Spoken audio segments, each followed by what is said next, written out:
Hey folks, this is Ben Yessel. How's it going? As you can see, this is something I did a while back. Just haven't done a video on it yet. And just kind of let you look at this kind of overview. This is the healthier stuff in general, how it's all laid out. Of course, you can see that I left out. At least there's a lot on the left side down here. um, there's a lot of confusion out there about what to eat, because we all, I think, understand that this stuff down here is not so good for you. And believe me, I'm leaving out a lot of stuff. I could fill in the gaps around here with all these processed things. Yeah. There's a lot of things I didn't put in there because it's just, I don't eat them. And I just don't. I mean, a lot of companies that make junk food, yeah, not really, there's probably people that know a lot more than I do about all the different brands and stuff, because I just have ignored it for so long. I'm probably familiar with some things, but anyway. So the real confusion is still this left versus right side of what is healthier. I want to explain this a little bit here. The left side of these really healthy foods they do things for us, like they guard against diseases, and they promote excellent physical health. These kinds of things. So they help our bodies to live as long as possible. And as you can see, if we zero in here, these are the kinds of foods that you hear people like Dr. Furman, Dr. Hyman, and Dr. Greger, many of the plant food guys, talk about endlessly. There is no question that what they're saying there's no question that what they're saying is correct. What's often the question is, what's going on with the other side of these really healthy foods? Why don't some of those sorry folks, why don't some of those guys talk about these foods? And then you have these foods in the middle that have a little bit more to do with having really high degree of mental acumen and energy. Energy particularly being more oriented around things like fruits at the highest level, and kind of like a little bit of beans and stuff. Anyway, and then we have over here your fuel foods and physical power, things that build muscle.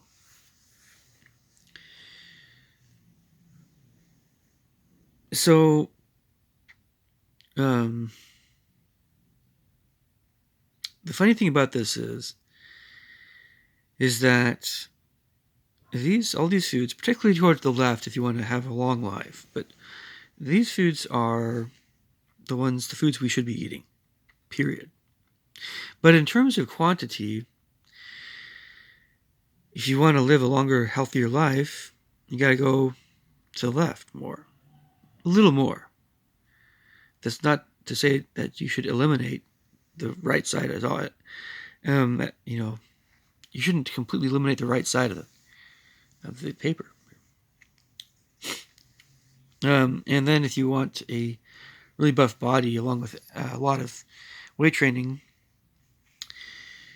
and you're consuming a lot of calories, you probably are going to have a lot of foods on the right side of this diagram here.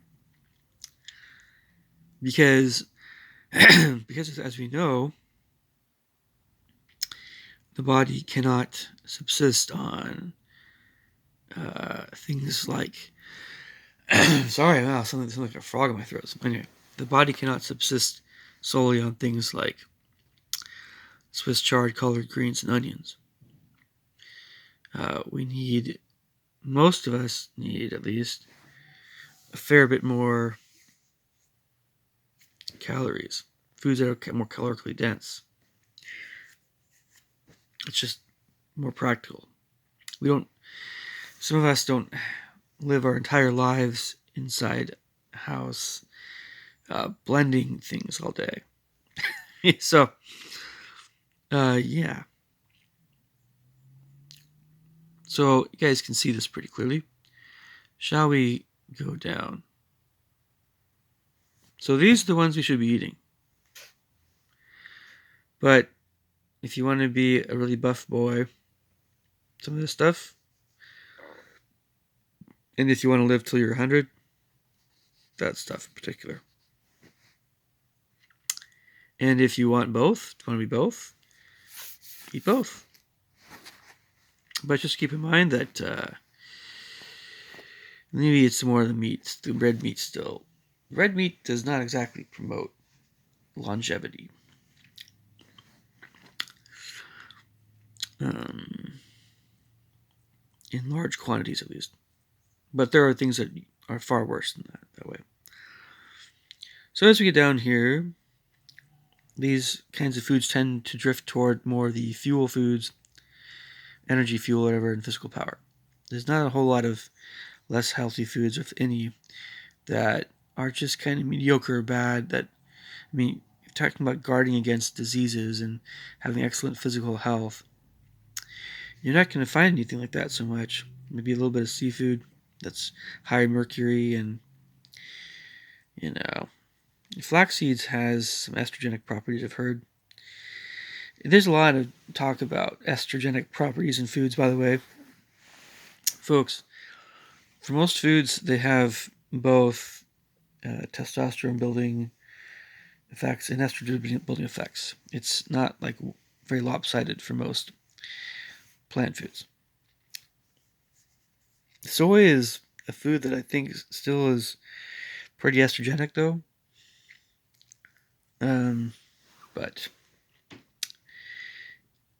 if it's a whole food, it's a whole food, and you just watch how much you have of it.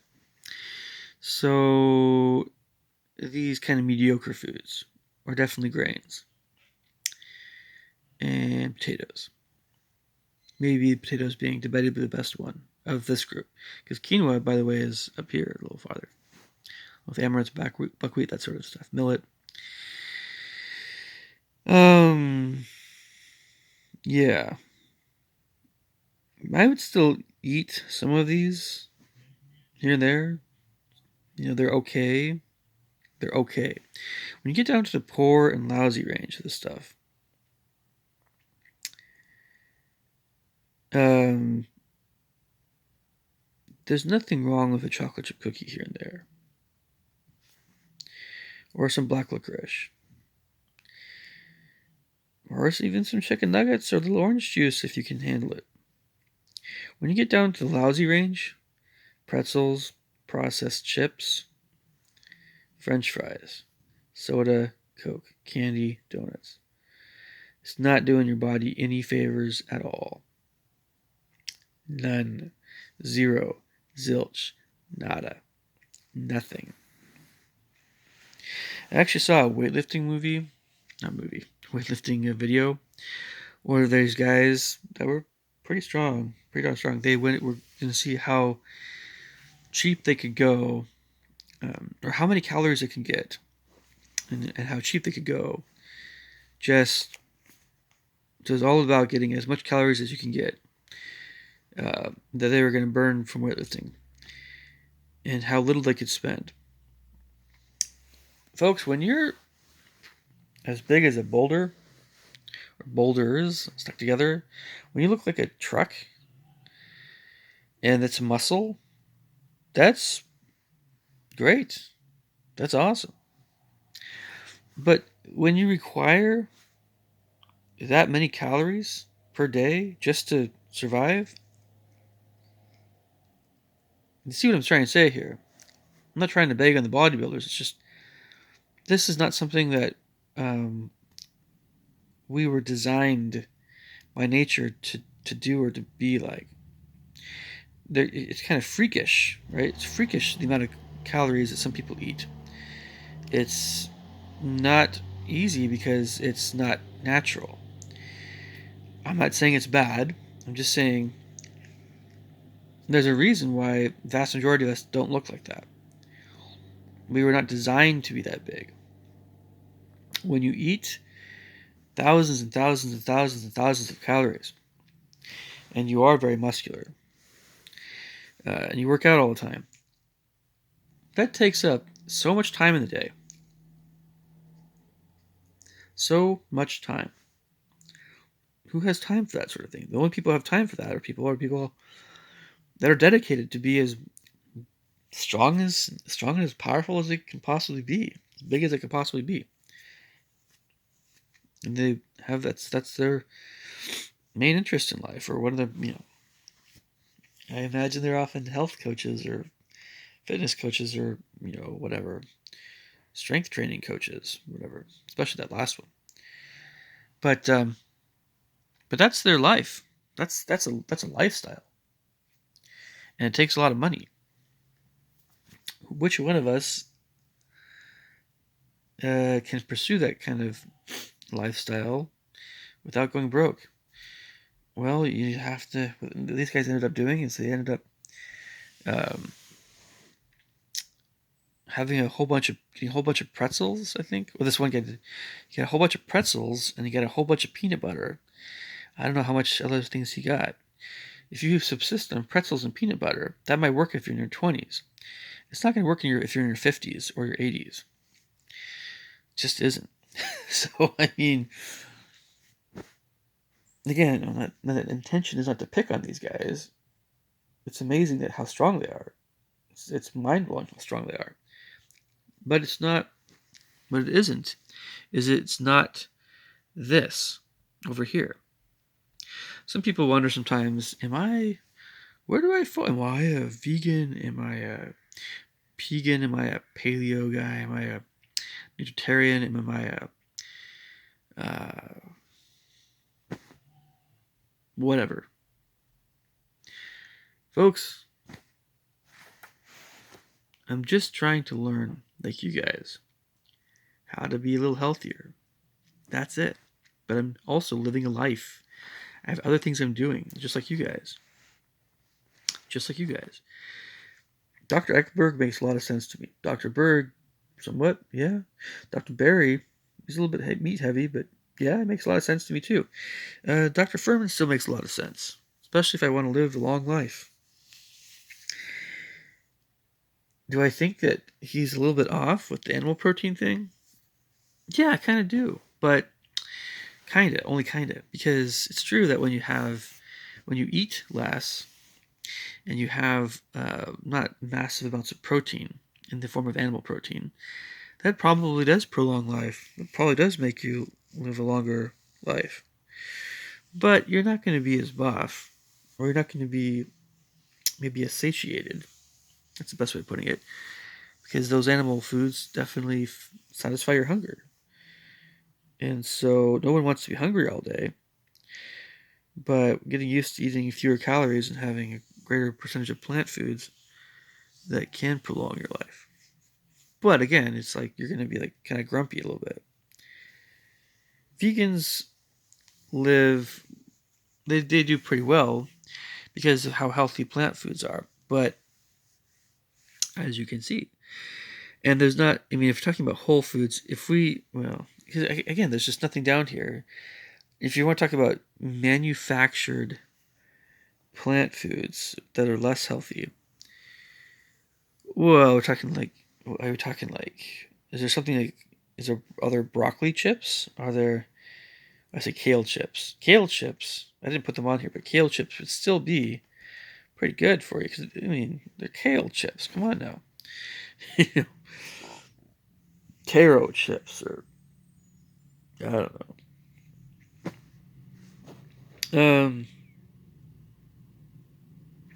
But it's just that these foods don't have many calories. If we're only eating, 1,000 calories a day, actually five less than that. If it's in the triple digits in terms of how many calories we're actually getting in our bodies, we're gonna be, we're gonna start to look like Gandhi after a while. We're gonna get skinny, slim, slim, slim. We're not gonna be big and muscular, or even, well, not gonna be chubby, which is a good thing. But you're not gonna be a big boy. You're gonna be a small boy. Small boy, right? B-O-Y. Big boy versus small boy. This is more the big boy foods, especially more down here. Big boy, this is the chubbier boy, right? That's the chubbier boy. This is the big boy that's a bit more muscular, if they're working out at least. Sorry, it's a little fuzzy. It does that sometimes. This is the small boy. It might be very, very healthy, but not all small boys are really healthy. And then this is just all of us. Many of us are somewhere in the middle, maybe. There's a lot of stuff that Americans eat that I haven't put on here. That maybe a lot of us eat a lot of grains. That's why those of us who eat grains, we're not. You're not unless you overdo it, right? It's a question of what you're eating. But if you have a lot of this stuff all the time, you're medium sized, right? That's okay, right? Well, but it's not going to be quite as great as this stuff. The whole point of grains is that they're supposed to be a bit more filling, right? They're going more this direction. Starches. they're supposed to fill you up a little bit more. And they got fiber and everything, but they don't. I mean, they don't help you live till you're 100. That would be this stuff, which admittedly doesn't have very many calories. Your turmeric, turnips, bok choy, broccoli, beets, watercress, cilantro, cranberries, mustard, garlic, ginger, cinnamon, green onions. This stuff helps you live a long, long, long time. When the body is digesting something, it actually does take energy to do that, and it actually does age the body, which is interesting. This is why everyone talks about beef and stuff being, and so stuff, the heavy meats, or the heavy foods like cheese. Well, grass fed's better, right? Cheddar cheese and corned beef, and this stuff can age the body. Bacon and sausage, right? It can age the body. That's not so good, right? We don't want it. We don't want to age prematurely. However, right? There are things that are worse than that stuff that do age the body even more. Like this stuff. So, but then there are things. If you eat a lot of this stuff, then that'll help your body, help you live longer, right? And if you don't overdo like this stuff down here, or if you don't eat it at all, it's probably even better. But so that's just, if I had to talk to some folks about this at some point in real life or online, this is I just show them this. Like, this is the whole issue here. The question isn't whether or not we should eat this stuff. We know that we shouldn't have this stuff, or occasional treat maybe, sure. We know at this point that we shouldn't be eating this stuff, consuming this stuff. And this stuff is probably not very often. We shouldn't be having this very often. For the most part. It's the mercury here that's bad. And this stuff is better. It's not ideal, but it's better. Right? This is the stuff we should be eating most often up here. And we should all understand this. The question is, again, in what quantity should we be eating this stuff? And as I've already explained, if you're a big boy and you require a lot, you require a lot of calories, and I do mean on this far side, if you're eating a lot of this stuff, you're going to be consuming a lot of calories. A lot of your calories are going to be coming from meats and chicken and cashews and avocado, and you're going to eat a lot of it, and along with some dairy. That's a high calorie diet. It's not incredibly unhealthy, in my opinion, but some of us on that end, we're big boys, and some of us who are very slim and petite, we're going to be on this end big time, and we're going to live a long, long life. And these are all good for you. It's up to us.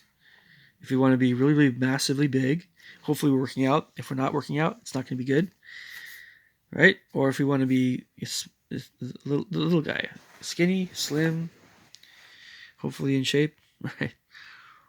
And eat more of this stuff. And hopefully all of us, hopefully we're all getting some of this stuff. I don't know what's in my throat. Anyway, sorry, wow. Hopefully we're all getting a lot of this stuff in here, the middle, or at least some of those things. Anyway, I will catch you guys later. Take care. Bye.